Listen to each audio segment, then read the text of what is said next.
All right, this ought to be interesting. We're going to get into these contrasts between the higher and lower glamours. We should start seeing some variation in this, if you will. In the preceding part of this section, we considered briefly and all too cursorily some of the causes of the dense glamour which surrounds humanity. That this glamour is very ancient, powerfully organized, and is the dominant characteristic of the astral plane emerged clearly, as did the fact of the three major predisposing subsidiary causes. The glamour induced by planetary life, inherent substance self, the glamours which are inherited by, initiated by humanity as a whole and intensified throughout an aeonial past, and the glamour engendered by the individual himself, either in the past through participation in world glamour or started in this life. This is very true. We did see this. It did become very clear that we're wrapped in this, this Maya in a sense. We don't have glamour and illusion without Maya. That's interesting. And you don't have glamour without illusion, but you can have illusion more or less apparently without glamour. But even still, we have Maya and we have the dweller. I'm just pondering there a little bit. But to all of these, every human being is prone, and for many lives proves himself the helpless victim of that which he later discovers to be erroneous, false, and deceiving. He learns then that he needs not fall supinely under the domination of the past, astral, emotion, and glamorous.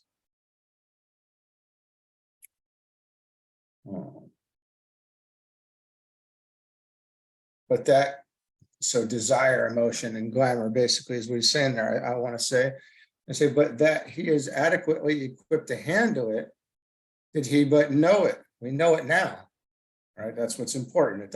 We know it now.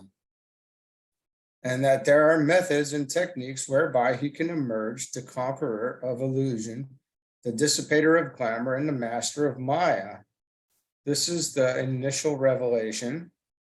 And it is when he has realized the implication of this and has set out to dominate the undesirable conditions that he arrives later at a recognition of an essential duality. This is, for the time being, in no case an illusion. He discovers the relationship between himself as a personality and the true dweller on the threshold and the angel of the presence, guarding the door of initiation. This marks a critical moment in the life of the disciple, for it indicates the moment wherein he can begin to tread the path of initiation if he so desires and possesses the required fortitude.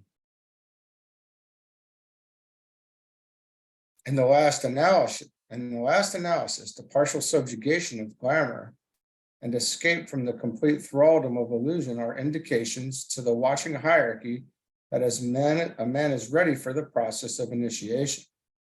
Until he is no longer completely deceived and until he is somewhat free mentally, it is not possible for him to face the waiting angel and pass through the door. One thing I would here point out to you, after passing through the door of initiation, the disciple returns each time again to take up anew his tasks in the three worlds of activity. He there reenacts the former processes briefly and with understanding, after which he proceeds to master the essentials of the next initiatory lesson. So, this is something that can come into our consciousness, and we can absolutely see this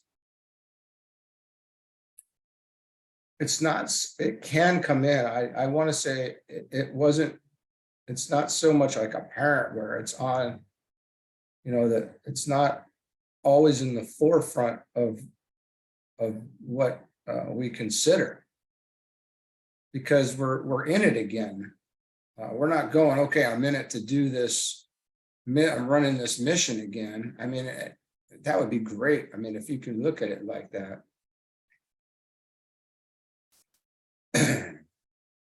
And maybe later on, it does become more like that. But at the earlier parts of this, I want to say, we really don't yet understand quite what is going on until we do. And like he's saying, this is a great point to be at, because now you can take, you can take stock and really we can take control.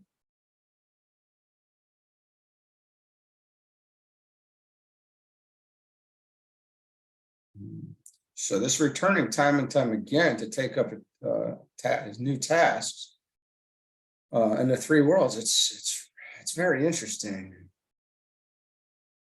I'm here putting a great deal of information in a very condensed form, but that is all that is possible at this time. And it's certainly putting a great deal. I mean, this is your life being basically expressed in a sentence at this point, right? So yeah, this is huge.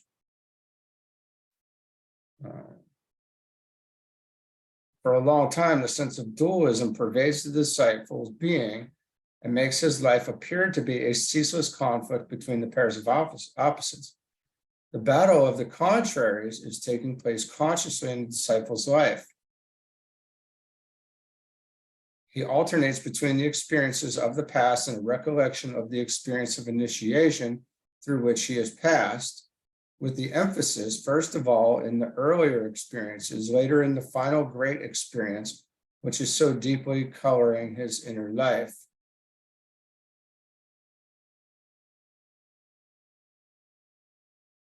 He has prolonged moments wherein he is the baffled disciple struggling with glamour, and brief moments wherein he is the triumphant initiate.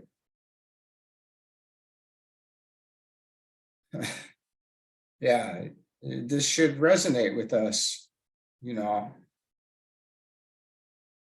we're reading it, if we're reading this, I would assume that, we've experienced some of this at this point. And I'm just going to say that, getting to this book, if you're listening to this and reading this along with me and us in this, then, the chances are you are understanding what we're talking about here for sure at this point, and you've experienced this.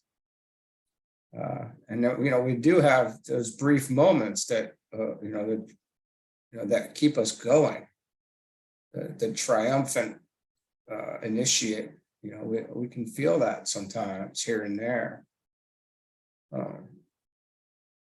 But at other times, absolutely the baffled disciple. So we're wearing multiple hats as we progress. It's kind of a, what do you call that? Multiple personalities in a way, and that's probably not a good way to. The field of the experience changes, I should say. As these energies come and go, and things do change rather quickly as our astrology changes, and things are brought in and other things are zapped out by Uranus and such. He discovers in himself the sources of glamour and illusion and the lure of Maya until the moment arrives when again he stands before the portal and faces the major dualities in his own particular little cosmos, the dweller and the angel. At first, he fears the angel and dreads the light which streams from that angel's countenance because it throws into vivid reality the nature of the dweller who is himself. He senses, as never before, the formidable task ahead of him and the true significance of the undertaking to which he has pledged himself. Little by little, two things emerge with startling clarity in his mind. One, the significance of his own nature with its essential dualism, and the recognition of the relationship between the pairs of opposites which he, as a disciple, has to work.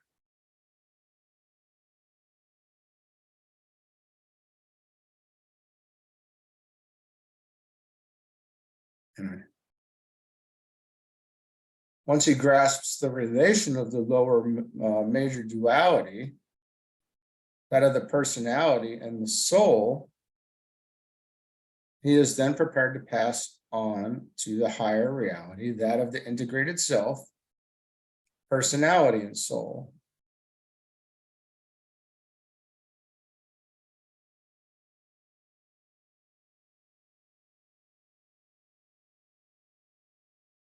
See, so there's got to be something, there's very interesting right here. This sentence right here is surely interesting. Once he grasps the relation between of the lower major duality, that of the personality and the soul, he is then prepared to pass on to a higher reality, that of the integrated self. Okay. This is now one. This is, at this point, the major duality is this. But here, as we're going on to the higher reality, the integrated self and its relation to the presence. Now that's the new duality. So this became at one. And then in that, we found a new duality that needs at one, and that is the integrated self and the presence. In this statement, you have expressed in a few concise words the result of the first three initiations and the two final. Yeah, I think you can probably see that if you spend some time. I don't mean probably. It's obvious that you can see that, because it's a constant process of at wanting, right? And we know that that's the initiation process, right? Is that 1 minute, and more inclusiveness,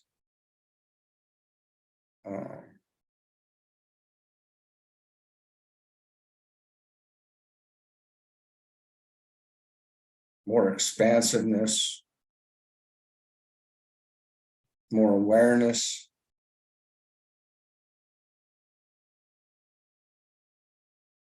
more harmony with what was. There's a lot there. It'll be of real value, I believe, if I relate for your benefit the various contrasting characteristics of the intelligent man and the disciple, using the word disciple to cover all stages of development, from that of accepted disciple to that of master. There is not but the hierarchy, which is a term denoting a steady progress from a lower state of being and of consciousness to a higher. This is in every case the state of consciousness of some being, limited and confined and controlled by substance.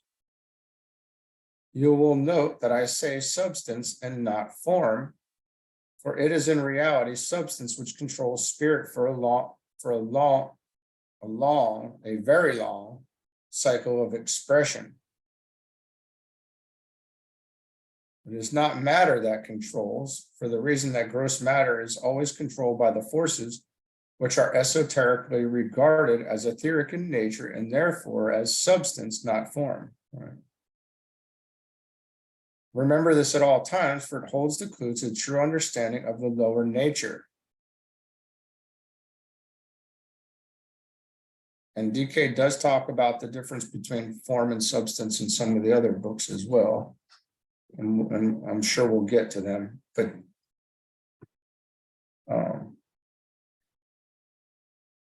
this also fits into the Constitution of Man chart as well. Then, and the sub plans and the plans, and it's all there.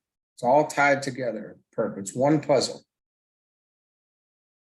We will study, therefore, the basic essential contrast which the disciple must intuitively grasp and with which he must familiarize himself. We will divide what we have to say into 4 parts, dealing briefly, but I trust helpfully with each. Certainly will be.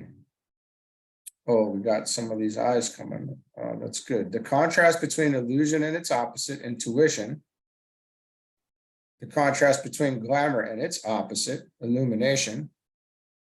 And the contrast between Maya and its opposite, inspiration. The contrast between the dweller on the threshold, and its opposite, the angel of the presence. This, you will realize, is a large subject and deals with the major problem of the disciple. I would refer you at this point to what I have already said about these 4 aspects of glamour, and would ask you to refer with care to the various charts and tabulations which have been given to you from time to time, okay?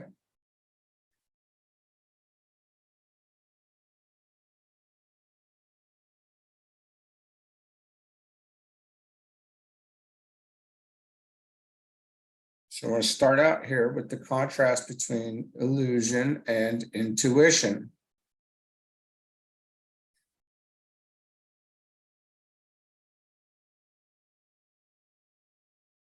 Let me just pause here just for 1 second and see. Well, let's just see. This is gonna, I'm thinking this is gonna be a really, really long section. I didn't look before. Oh yeah. So I think we're gonna try to get through this. We'll get through this first section and call it there.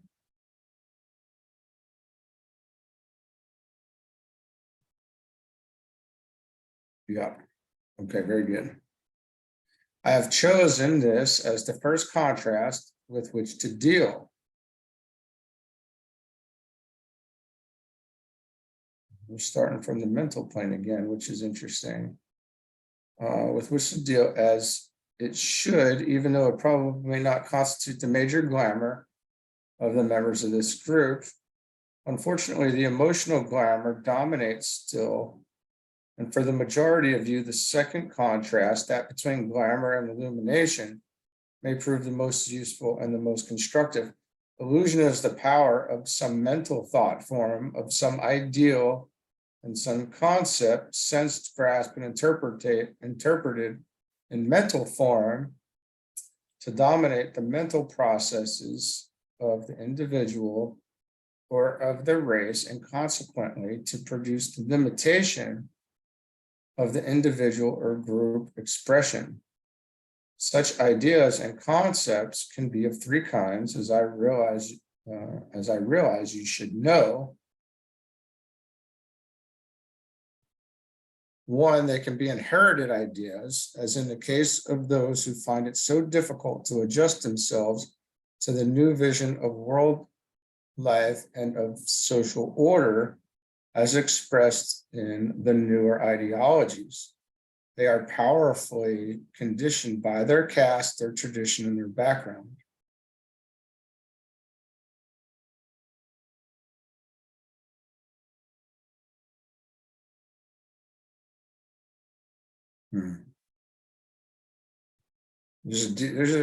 I want to say this is very deep right here in and of itself. They can be inherited ideas, as in the case of those who find it so difficult to adjust themselves to the new vision of world life and social order.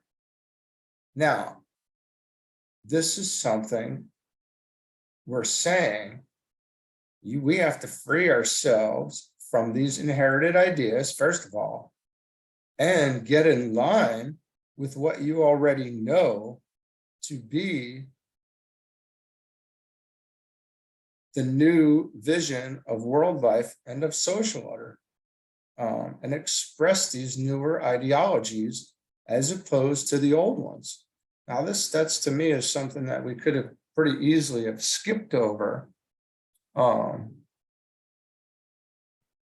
because we miss a lot here. Don't get me wrong. I miss a lot. I know we miss a ton of very deep things, because every line in this could be very deep, but it's good that we do manage to pick up on where, things that where we're at right now, and you will pick up on the things more deeply for where you're at right now, and if they're in line, that's great.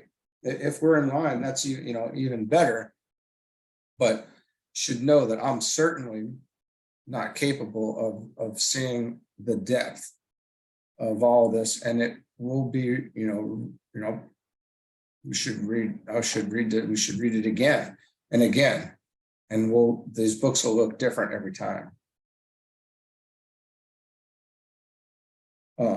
So that's good that we saw that. So this is important right here. All right, so then 2, they can be the more modern ideas, which are, in the last analysis, the reaction of modern thought to world conditions and situations. And today's many other aspirants are very prone, and most naturally so, especially if living in the vortex of force, which we call modern Europe.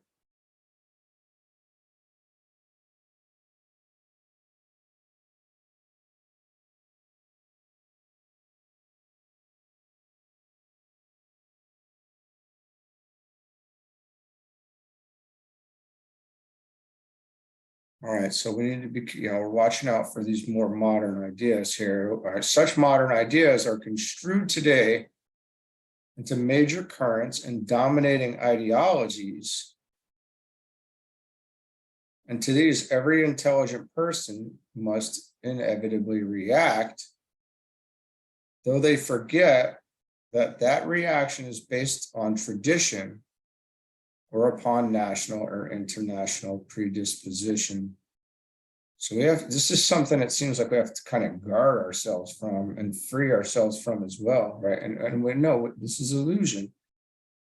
But these currents will keep coming. A current keeps coming. And it appears they will. They'll keep coming. We have to continue to guard that. They can be the newer, dimly sensed ideas, which have in them the power to condition the future and lead the modern generation out of darkness into light. None of you as yet really sense these new ideas, though in moments of high meditation and spiritual achievement, you may vaguely and briefly react to them. That reaction may be real in just so far that it conditions with definiteness your service to your fellow men. That's incredibly deep. You can react correctly and can do so increasingly if you preserve your soul's integrity and are not overcome by the battle and the fever of your surroundings within your chosen field of service. Oh man, that's incredible. Oh my gosh. I don't know if you're seeing what I'm seeing here, but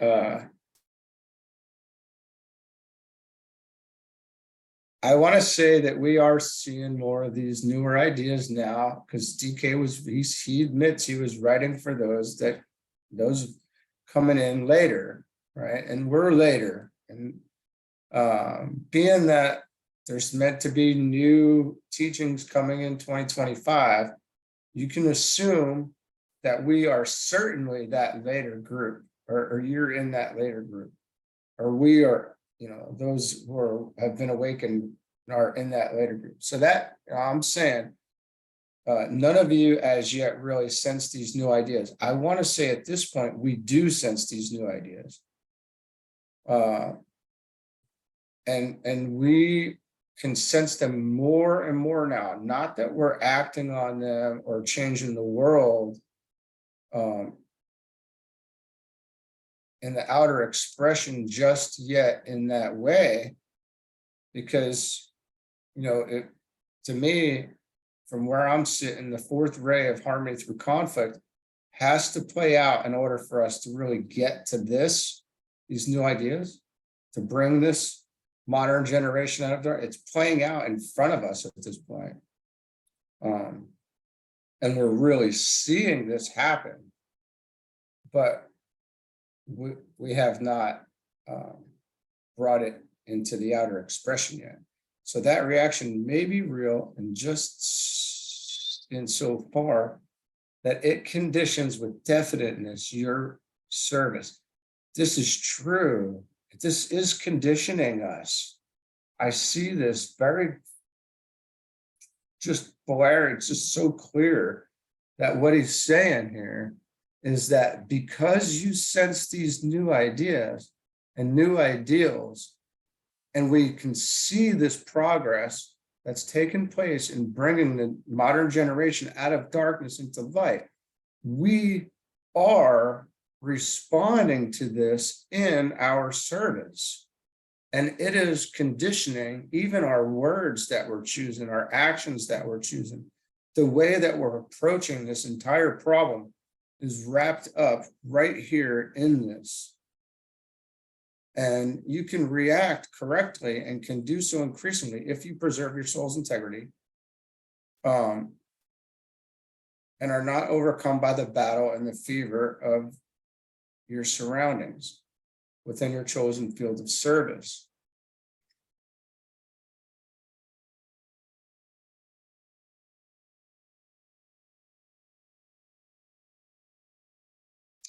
That is so interesting.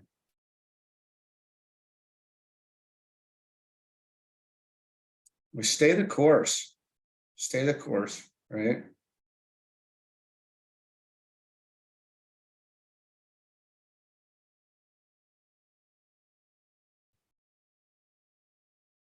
There is a battle in all of our fields of service. You're going to experience battles as long as we don't become, get overcome by them. And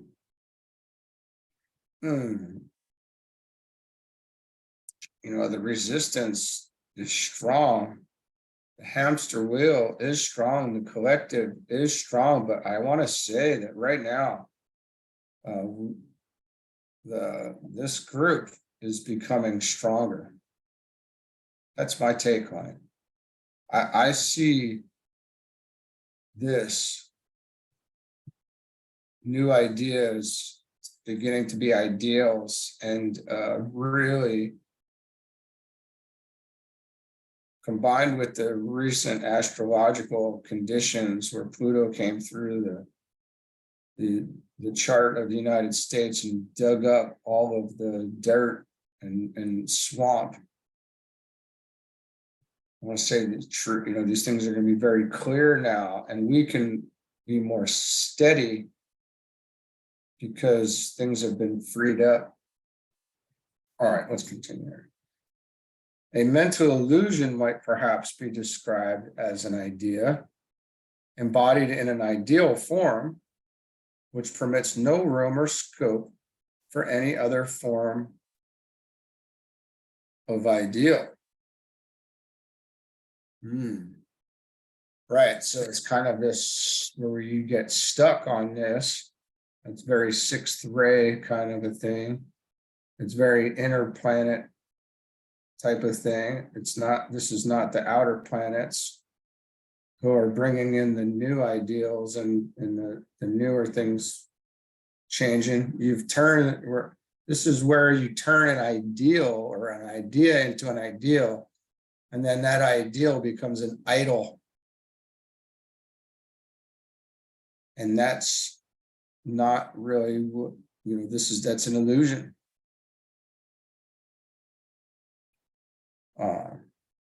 The man is tied to the world of ideals and of idealism, and that's very sixth ray. He cannot move away from it. Yeah, this is what, this is so interesting. It immediately brings to mind cognitive dissonance. Cognitive dissonance expressed psychologically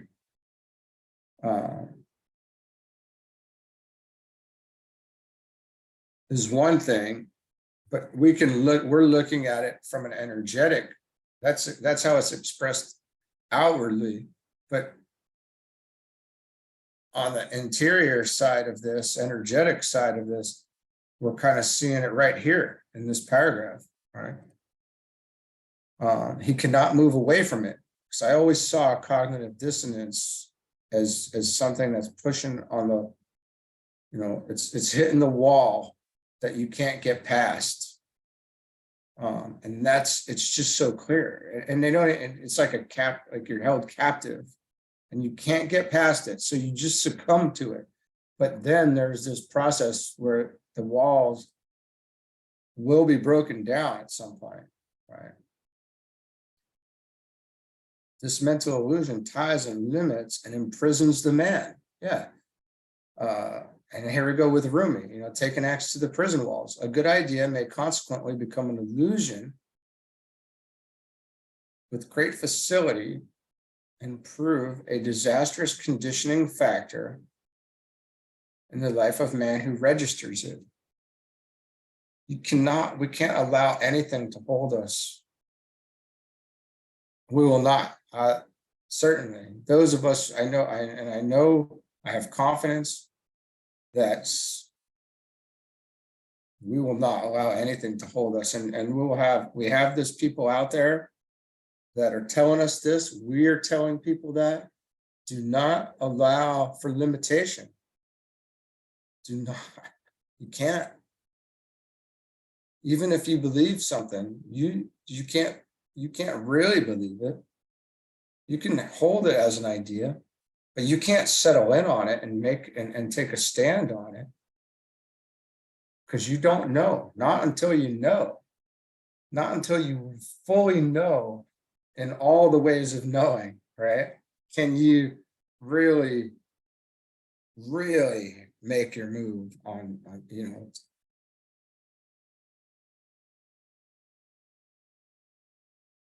You might as well ask here if the hierarchy itself is not conditioned by an idea, and therefore is itself a victim of general widespread illusion. You have to ask this.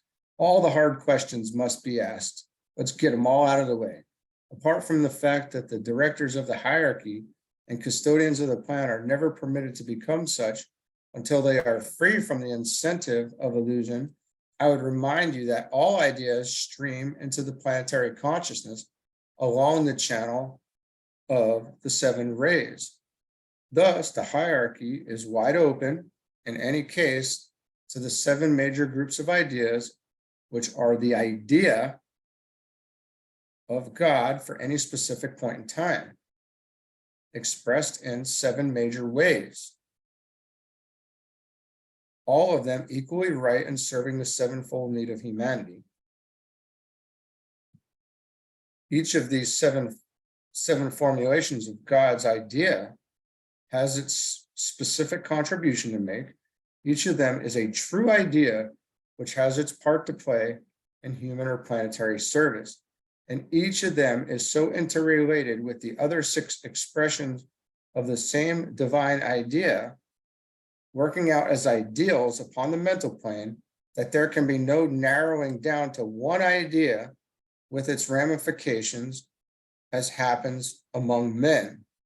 There is at least sensitivity to seven groups of ideas and their resultant ideals, and if it were no more than that, the hierarchy is so far fluid and pliable.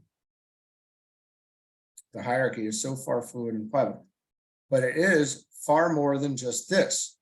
For to the members of the hierarchy, the idea and its effects are not only interpreted in terms of human thought forms and human idealism, but they are also to be contacted and studied in their relation to the mind of God himself and to the planetary kingdoms. These ideas come from and they emanate from the Buddhic plane, which is seldom open to the consciousness of the average disciple and certainly is not open to the contact of the average idealist. I would here remind you that few idealists are personally in touch with the idea which has given birth to the idealism.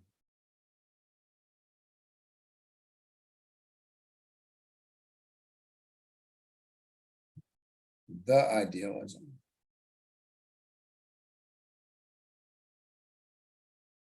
The idea that has given birth, right? Okay, so, man, that is incredibly deep there too. This idea,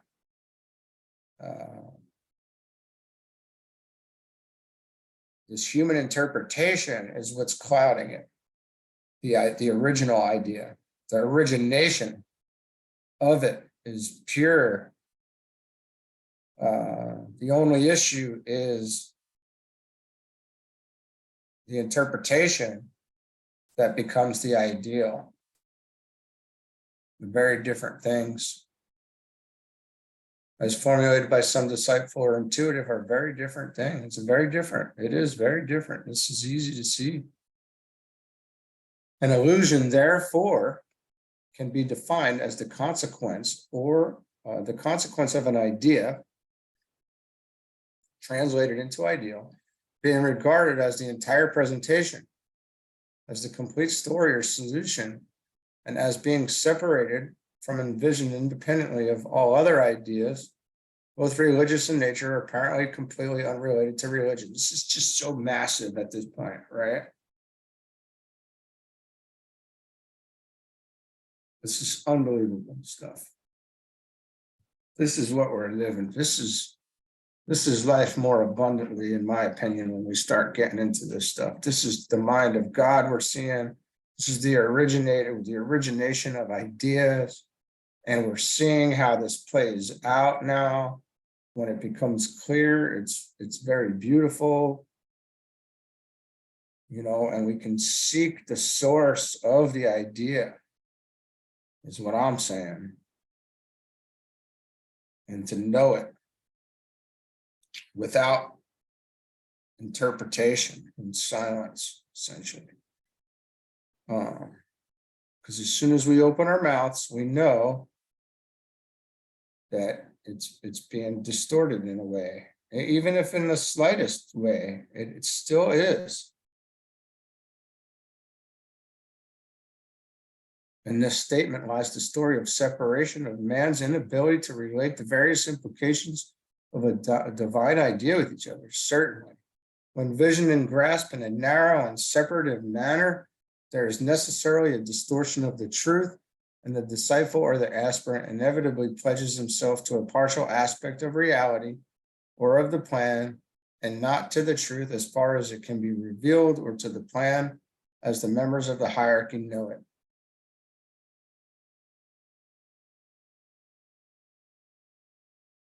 It's something to settle on for a little bit, friends.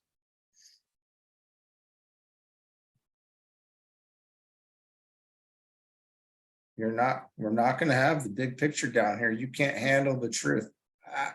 I don't mean it like that. I mean it, but I mean it exactly like that. We can't handle the immensity. You cannot fathom the originating idea on the seven rays collectively into the one. That's not, you will get your piece of it. You can't understand it as the hierarchy gets it. This illusion evokes in the disciple or idealist an emotional reaction, which immediately feeds desire and consequently shifts off the mental plane onto the astral.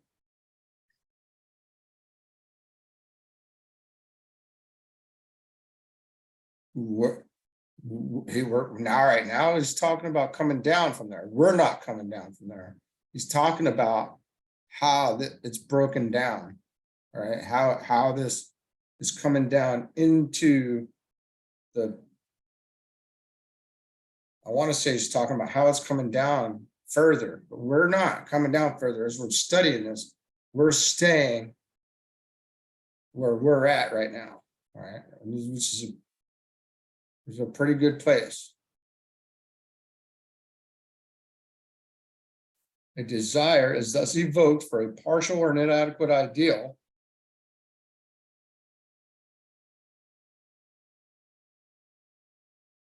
and thus the idea cannot arrive at full expression because its exponent sees only this partial ideal as the whole truth and cannot, therefore, grasp its social and planetary and its cosmic implications. Yeah. We're not coming there. There's no emotional response here, though. We're not doing that. It's not a thing anymore.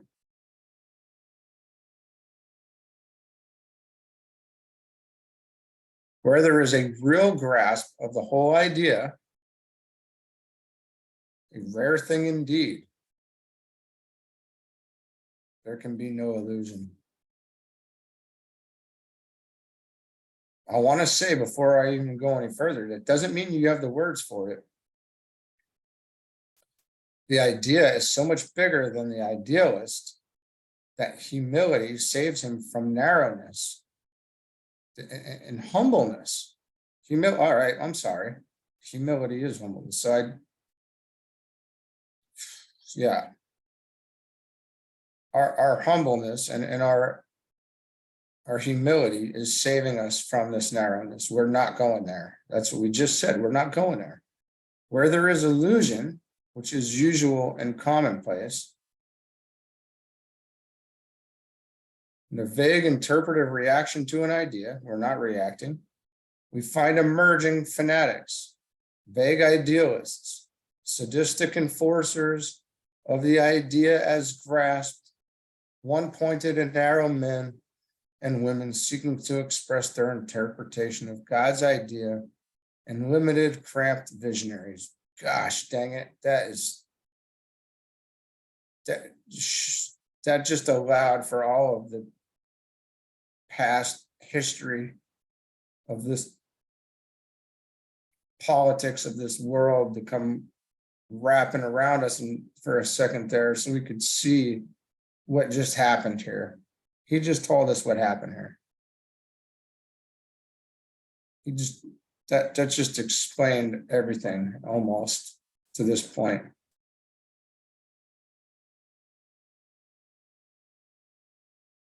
Such illusionary picturing of reality and such visionary such visionary showing forth of the idea has been both the pride and the curse of the world. Absolutely. If we can see this, friends,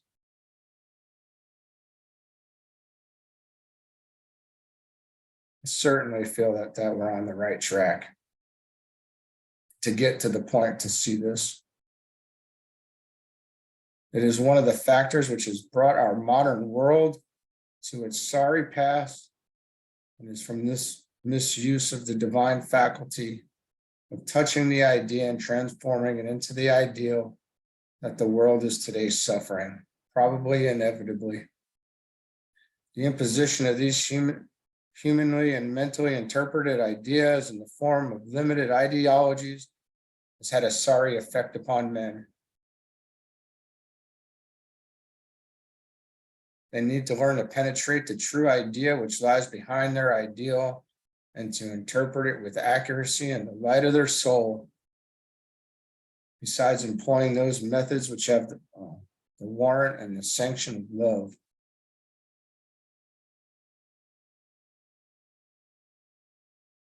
Holy cow.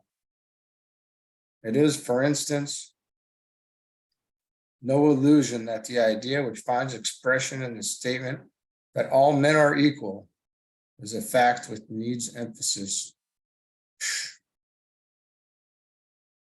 This has been seized upon by the democratically inclined.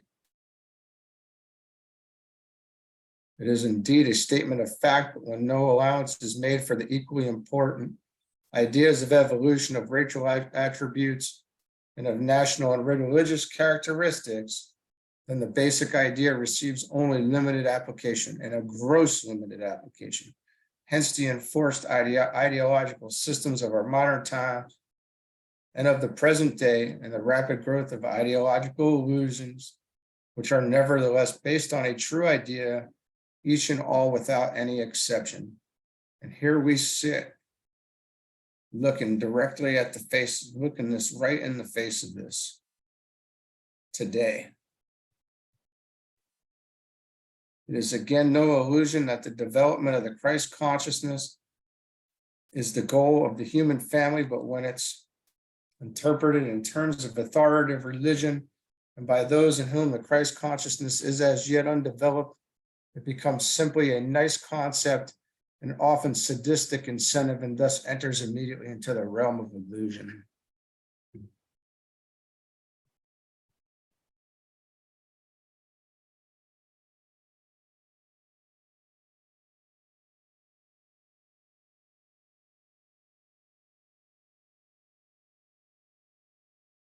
I cite these two illustrations out of many possible ones so that you may realize how illusions come, how they develop, and how they must eventually disappear.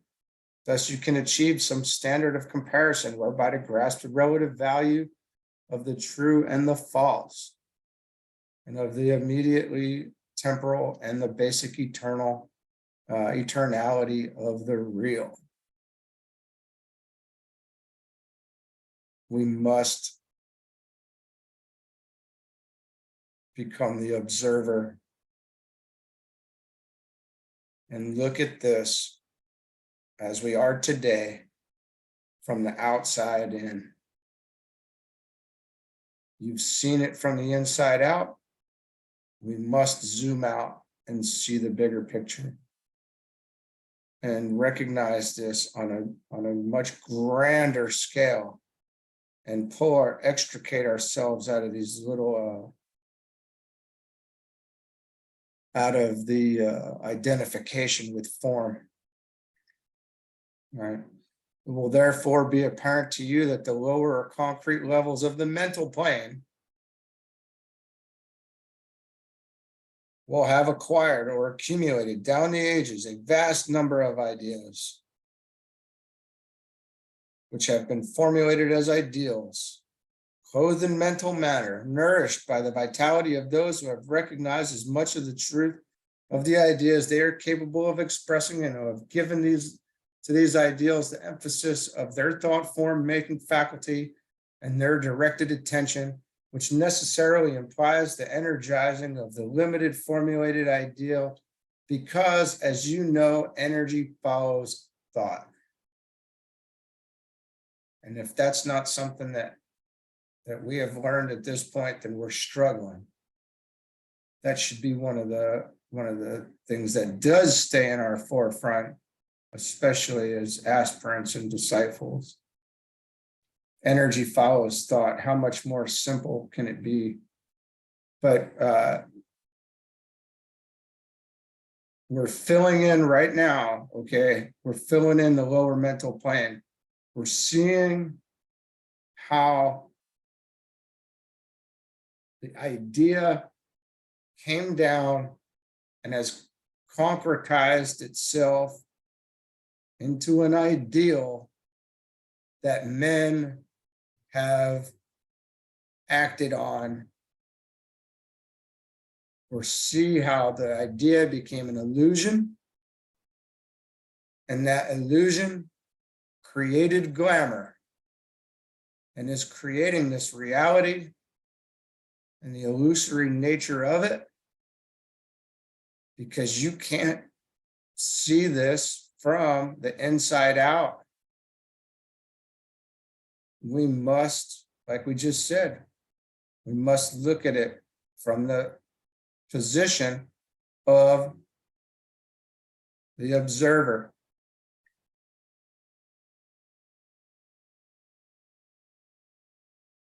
These forms of thought become objectives towards which the subjective reality, man, reaches, and with which he identifies himself for long periods of time. Into them, he projects himself, thus vitalizing them and giving them life and persistence. Energy follows thought, friends. Again, they become part of him. They condition his reactions and activities. They feed his desired nature and consequently assume undue importance, creating a barrier of varying density according to the extent of the identification.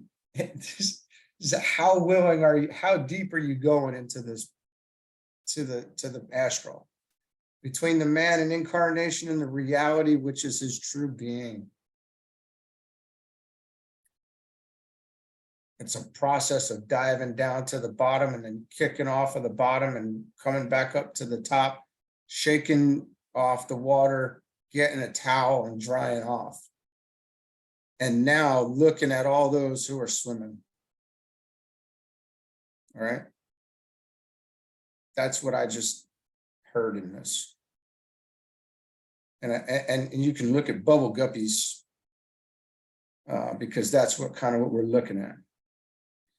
The cartoon, I'm talking about the cartoon. If you don't have kids and haven't seen how that cartoon functions, what the overlying premise of it is. We're underwater. The illusion is becoming more clear to us. This book, in and of itself, allows this to be seen.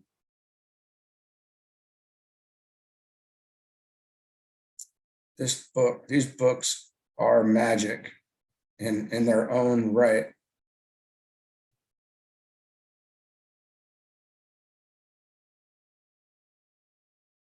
And I don't mean that like magic. I mean this is unbelievable that to allow this to be seen in such a profound way from this perspectives. We're receiving the perspectives of the masters, and what more could you possibly ask for? There is no need for me here to itemize any of these prevailing thought forms and aspects of intellectual and mental illusion. We discussed how this comes in up above. We don't need to go much deeper. We already have a couple of examples. If we don't remember them, we can fall back on them. It only becomes so when it is regarded as an end in itself instead of being what it essentially is, a means to an end. This is a growth process. These ideals are not meant to become idols and held on to infinitely.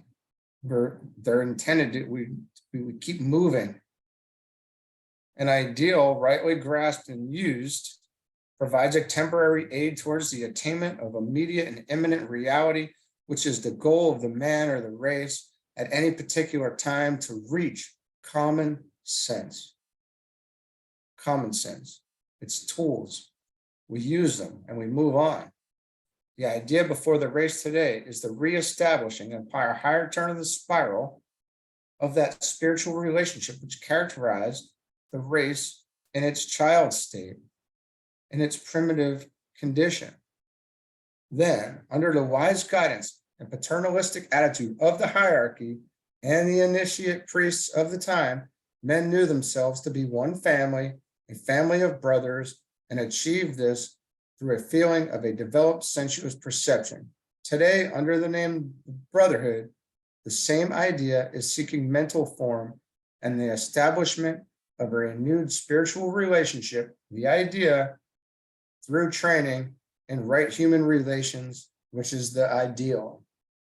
This is the immediate goal of humanity, and it's common sense that this is the idea of God. You are included in this. Everyone here is included in it. This is also eternally true. We must treat each other as if we understand this. because we do understand it. Now, this is the ideal that must spread. You don't get to tell people what to do.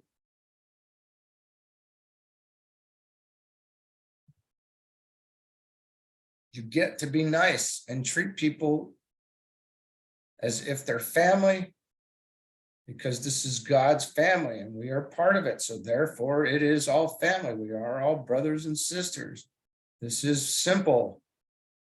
The idea of the family unit and the individual family and the wife and the child and mom and dad, this was important to get us to this next point where the love grows outward and more inclusive and includes more. It no longer simply includes the family unit. It includes the whole of humanity. That is the leap. Allow your consciousness and our beingness to love it all and recognize the brotherhood of it.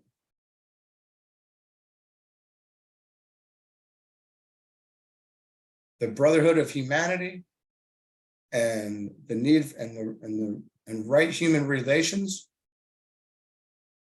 go hand in hand with our next evolutionary jump into the kingdom of souls, the kingdom of God, and the family of God.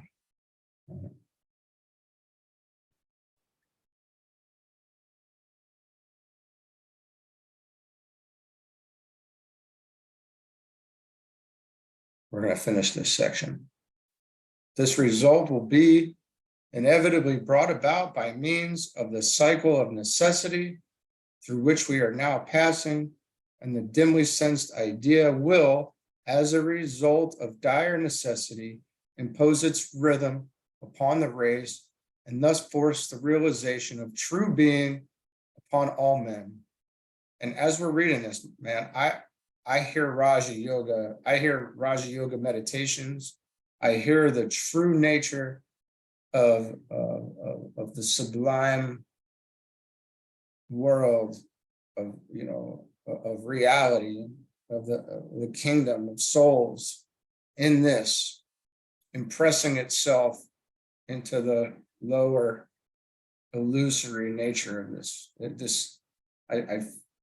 We can sense this precipitation coming down from the higher levels of the abstract mental plane where the souls are, down into the lower, and presenting this idea to us of the brotherhood and how the brotherhood of humanity and the brother and sisterhood is how to act in eternity, how to treat each other in reality, and not in illusion.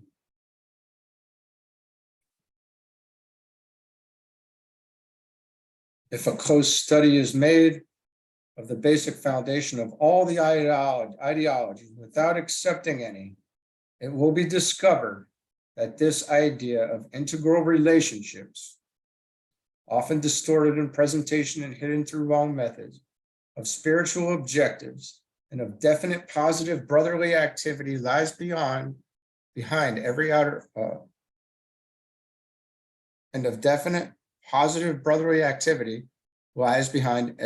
form. I have used the current situation as an illustration of the idea taking form as the ideal, and alas, brother of mine, oft becoming the idol, right, and the fanatical, misunderstood and overemphasized goal of the masses under the guidance of some pronounced idealist. An ideal is a temporary expression of a basic idea. It is not intended to be permanent, but simply to serve a need and to indicate a way out of the past into a more adequate future. All the present ideals expressing themselves through the current ideologies will serve their purpose and eventually pass away. All else has passed in the history of the race and will give place eventually to a recognized spiritual relationship, a subjective fellowship, as a defined and expressed brotherhood. These will produce, when sufficiently developed and understood, a form of control and guidance and a species of government which is not possible for even advanced thinkers at this time to grasp. A man will be judged by his mind and by intelligently judged by, intuitively, intelligently judged by his mind. A man will be recognized by his mind. These members who will be here on earth when the externalization of the hierarchy is a reality, when they are in incarnation on the physical plane and have made themselves known they will become known because they will be recognized for what they are in reality. Our brothers and sisters who are our elder brothers and sisters who can make everything better for you, just as your family did on occasion. All right? It's so simple. You know why? Because that's what family does. We help each other, and it will be recognized that they can help, that they know how to help, that they embody the idea, and that the original idea collectively, and can actually institute logical change that will benefit the whole of humanity. This is what they will come for. This is what the minds of men are being prepared to accept. Real love, real human interaction, real life, truth, you know, what is real. It's beyond most the grasp of people that are still holding on to negativity and angst and are stuck on and drowning in glamour and on the astral plane and desires for something that does not exist in reality. You're dreaming, and you're dreaming dreams that are not beneficial to the whole right now. You're still dreaming in the nursery. We're still dreaming in the nursery. And the outward expression of these things, you know, who knows? Who knows how long it will take for these things to come about? I don't know how this comes about. I see this fourth ray come in and harmony through conflict is going to have to be present. There's going to have to be a period of radical change and all of this. And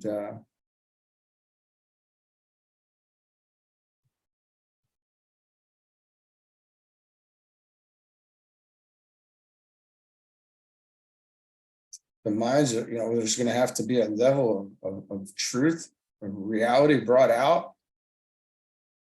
You know, that this kind of digging up that we saw happen with Pluto and the financial system and the political system and the spiritual practices that are, you know, these ancient evils that are present in the world today that we don't understand because we've really moved past.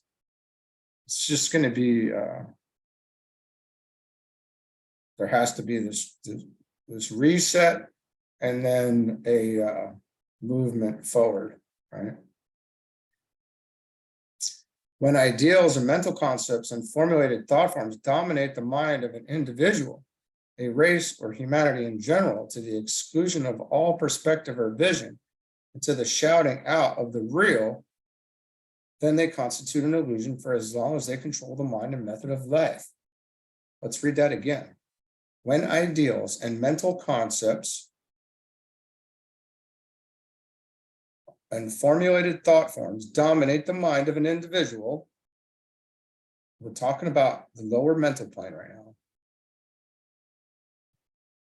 These ideals and mental concepts are on the lower mental plane. And these formulated thought forms dominate, and they're trying to bring these forth further down into the physical expression. A race or humanity in general, to the exclusion of all perspective or vision, and to the shutting out of the real, then it constitute an illusion for as long as this is allowed to continue. And how do you break that up? How do you break that up? And this is what this book teaches, and this is what white magic teaches. A treatise on white magic. This is what DK and teaches. This is what we're doing by studying this now, is we're breaking these things up because we're looking at it from the outside. But they prevent the free play of the intuition. We're blocking it out. As this has been told to me, that even though you've reached a certain level of growth, whatever you're holding on to is actually preventing you from moving forward at that point. You have to let it all go. What do you have to let go? All of it. What does that mean? Let it all go. We have to become clear, crystal clear. We have to become the observer. How do you do that? You have to let it all go. And you can't hold on to any of it. We can't hold on to any of the ideas, any of the ideals, any of these thought forms that are on the lower mental plane. We have to extricate ourselves from it and cut ties and take an axe to all the minds.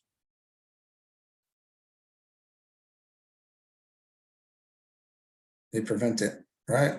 Absolutely, to prevent with its real power to reveal the immediate future. Right. They frequently exclude in their expression the basic principle of the solar system, love, which we just hit real hard on.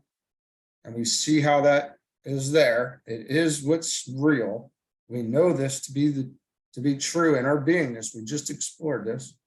If we can admit to that. And then through the imposed control, because that's brotherhood of humanity, that is the brotherhood, that is right human relations. That's what love is.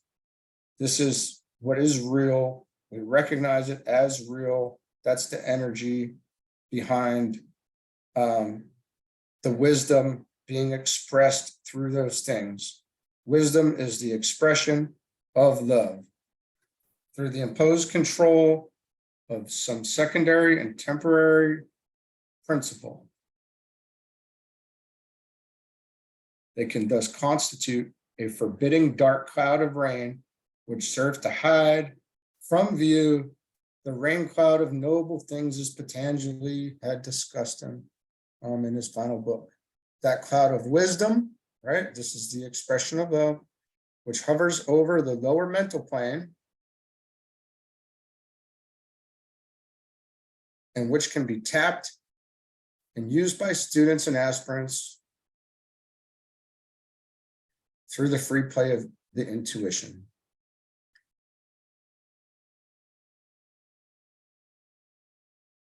And where you have the observer, I want to say, now I can be wrong, maybe, but my intuition says that where you have the observer, you also have intuition to whatever level that it can be, reached. But it is possible, and it's there, and that's where we have it, and that's where we're looking at this from now, right? This is exactly what he's saying. We've punched through this rain cloud, this forbidding dark cloud, and we're in the clear light of day as the observer, where intuition is present.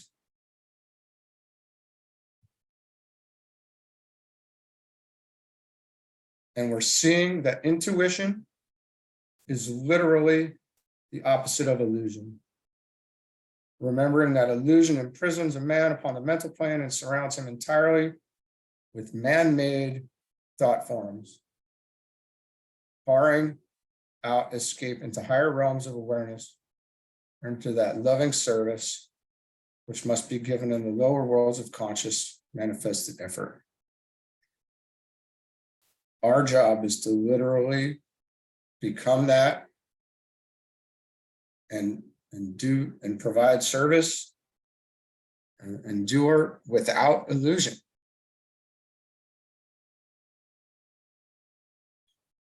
The major point I would seek to make here is that the intuition is the source of the bestower of revelation.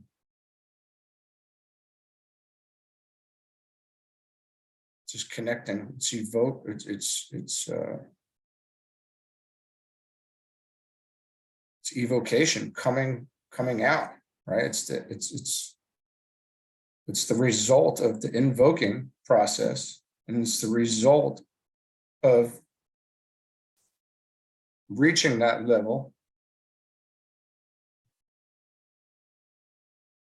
and becoming equal to it in vibration, I want to say, and freeing ourselves from the magnetic pull of the glamour and illusions. Through the intuition, progressive understanding of the ways of God and the world, and on behalf of humanity, are revealed. Through the intuition, the transcendence and the immanence of God is sequentially grasped, and man can enter into that pure knowledge, that inspired reason, which will enable him to comprehend not only the processes of nature and its fivefold divine expression, but also the underlying causes of these processes, proving them effects and not initiatory events.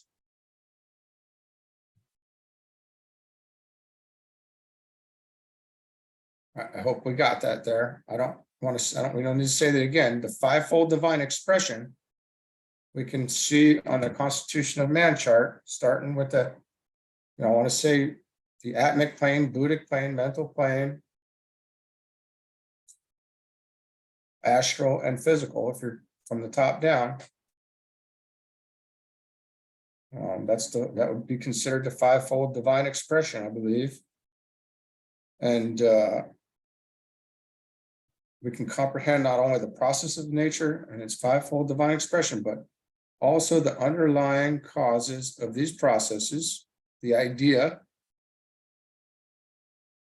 proving them effects and not initiatory events.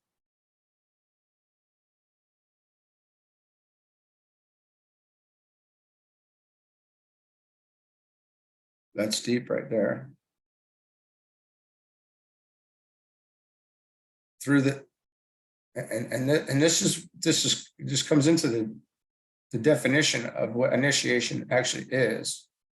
It's a moving into a new thing. It's not something bestowed, right? So that you have to read that again to see where I'm coming from. There's too much there. I don't have the words. But through the intuition, man arrives at the experience of the kingdom of God and discovers the nature, the type of lives and the phenomena and the characteristics of the sons of God as they come into manifestation. And this can be known at this point. Through the intuition, some of the plans and purposes working out through the manifested created worlds are brought to his attention, and he has shown in what way he and the rest of humanity can cooperate and hasten the divine purpose. Through the intuition, the laws of the spiritual life, which are the laws governing God himself, conditioning Shambhala and guiding the hierarchy, are brought to his notice progressively, and as he proves capable of appreciating them and working them.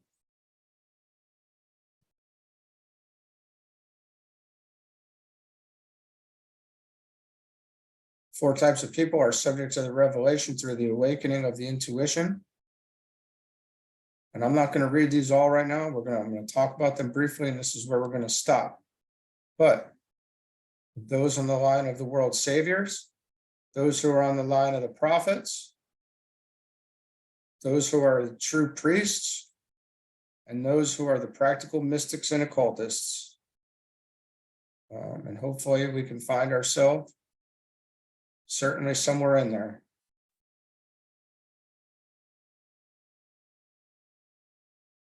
All right, we're going to call it there for today, and we're going to pick up right here. Probably Monday, because tomorrow we're going to do a treatise on white magic with Tom. And we're going to see how amazingly they go hand in hand. All right. If you follow along with this, it'd be good to follow along with us in white magic in line as we're doing it. Because what you see is, as we study this through the week, white magic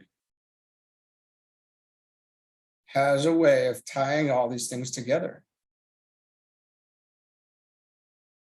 And it just makes our conversations and our contemplations on Sunday that much deeper. And it's really great. It's a really great study. I'm always blown away by how that works and how this happens. And I'm becoming less blown away by it because it's becoming very much more normal now. But nevertheless, it's still absolutely incredible, as is this whole experience. But anyway, okay, I'm going to call it there for today. That was great. Such deep stuff he gives us and allows us to punch through all this. So thankful. We could be so thankful for this. All right. Have a good day. See you soon.